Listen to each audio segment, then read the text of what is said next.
When Christopher Columbus first arrived in the Americas, the population of the world was somewhere between 4 and 500 million. At the beginning of the 17th century, it was between 5 and 600 million. At the beginning of the Enlightenment, it is estimated to have been between 6 and 700 million. At the dawn of the Napoleonic Wars, the population was between 900 million and 1 billion. At the beginning of the 20th century, it was between 1.5 and 1.7 billion. And in 2011, the global population hit the 7 billion mark. That is a lot of people, and there are some who believe that there are too many of us. They believe that the planet can't sustain the population at its current level or greater. But are there really too many people? Is there such a thing as overpopulation? There have always been people who believe that the world would be better off if there were fewer of us. The first person to make a succinct theory was Thomas Malthus, an English cleric and scholar who wrote in the late 18th and early 19th centuries. His most famous work was an essay on the principles of population. He came down to two laws that govern population. Food is necessary to the existence of man, and passion between the sexes is necessary and will remain nearly in its present state. This means that the human race needs food and sex to perpetuate itself. Based on these two laws, he came to two conclusions. The power of population is indefinitely greater than the power in the earth to produce subsistence for man, and population, when unchecked, increases in geometrical ratio, subsistence increases only in an arithmetical ratio. This means that population grows at a faster rate than its ability to feed itself. Hunger and ailments that come from malnutrition are the #1 cause of death in less economically developed countries. According to the United Nations, about 21,000 people die every day from hunger or related illnesses. There is also the issue of consumption of resources. As more and more people are born, a larger amount of resources are used. Some of these resources renew themselves on their own, and some do so with human assistance. But according to Malthusians, the Earth's resources cannot renew themselves at a fast enough pace for the current level of consumption. The root argument for overpopulation alarmists is that there is a finite amount of resources on the planet, and humans have the ability to reproduce exponentially. But let's look at the data in a different way. At the discovery of the Americas, the world's population was between 4 and 500 million. That's less than half the current population of China, and they're still able to feed themselves. 100 years later, the population was between 5 and 600 million. Even if we assume the higher numbers for both centuries, this was only an increase of 20% in a single century. 100 years after that, and the population is as much as 700 million, which is only a 14% increase. In 1800, we saw an increase from 700 million to 1 billion at most, which is a big increase, but still lower than modern China and India. In 1900, we saw as many as 1,700,000,000 people, which is an increase of 70% in the population. In 2011, at 7 billion people, we have seen an increase of nearly 400% in a little over a century. The last 200 years have seen faster population growth than ever recorded. But why did this happen, and is it a problem?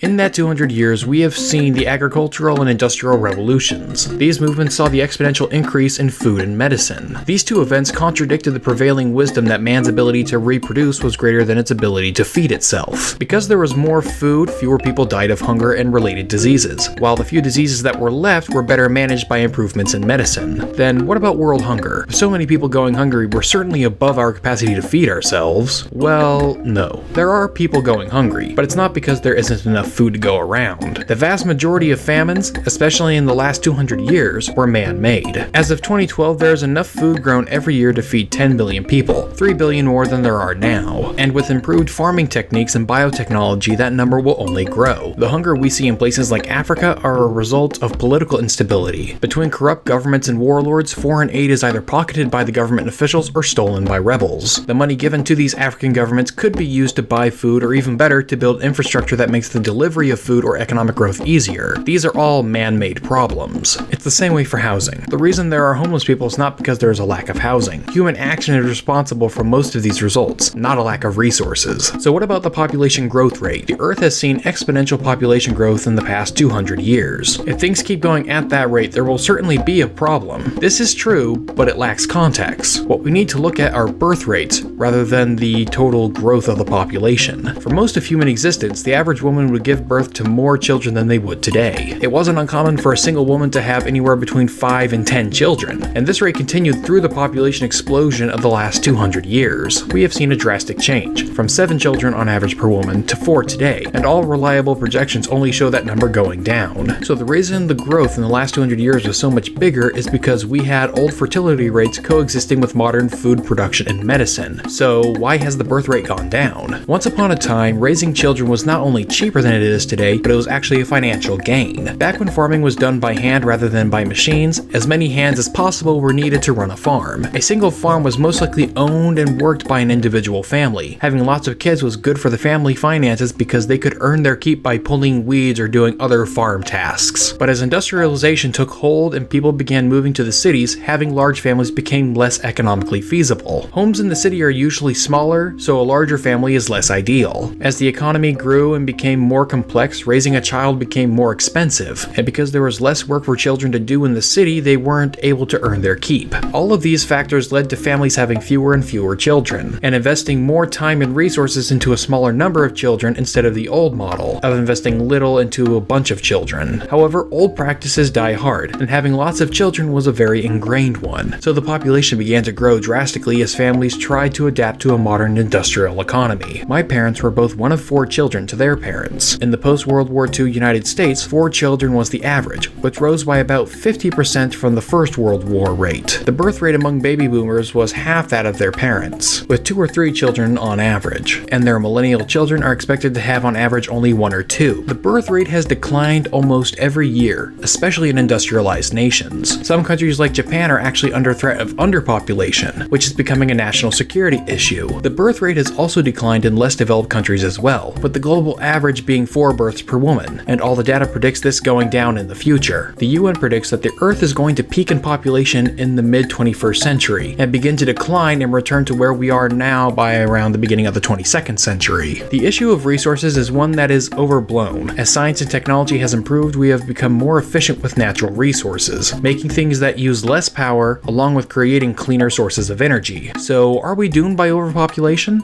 No. But it's understandable why you might think that. For years, we've been told that we are going to face environmental doom because we selfish humans don't want to control our reproduction. But don't worry, there's not too many of us.